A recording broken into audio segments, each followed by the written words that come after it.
Kanon Alkitab Perjanjian Baru. Kanonisasi Perjanjian Baru dimulai oleh bapak-bapak gereja mula-mula. Clement dari Roma mencatat paling sedikit 8 kitab Perjanjian Baru tahun 95. Ignatius dari Antioquia mengenali sekitar 7 kitab tahun 115. Polikarpus, murid Rasul Yohanes, mengakui 15 kitab tahun 108. Di kemudian hari, Irenaeus mencantumkan 21 kitab tahun 185. Hippolytus mengakui 22 kitab tahun 170 sampai 235.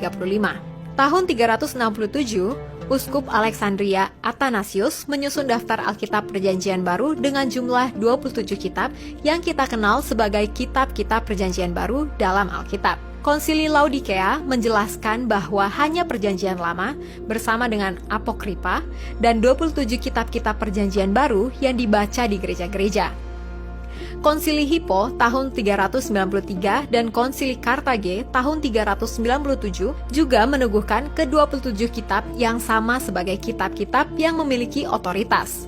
Ada 3 prinsip yang dimiliki konsili-konsili ini dalam menentukan apakah suatu kitab Perjanjian Baru itu betul-betul diilhamkan oleh Roh Kudus.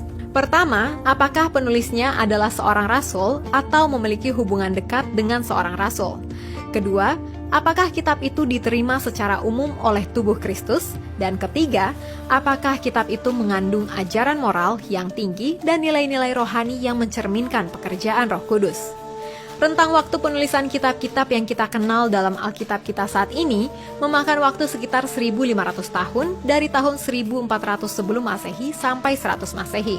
Bahkan proses pembentukannya menjadi Alkitab seperti yang kita kenal saat ini membutuhkan waktu sekitar 1.800 tahun dari 1.400 sebelum Masehi sampai 367 Masehi. Sungguh, jika bukan karena kuasa Allah yang bekerja, maka mustahil terjadi pembentukan Alkitab yang membutuhkan waktu hampir 2000 tahun lamanya. Apa yang dilakukan oleh manusia dalam proses pengumpulan kitab-kitab Alkitab tidaklah sempurna. Namun Allah dalam kedaulatannya, tanpa memandang kebodohan dan keras kepala kita, telah membimbing gereja mula-mula untuk mengenali kitab-kitab yang diilhamkannya.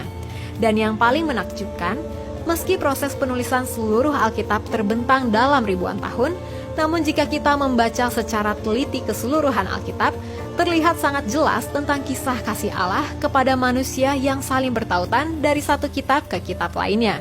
Dengan mengetahui proses pembentukan Alkitab ini, menolong kita untuk tidak mudah digoyahkan dengan pendapat yang mengatakan bahwa kitab orang Kristen yang ada saat ini telah diselewengkan. Nah, masih ada lagi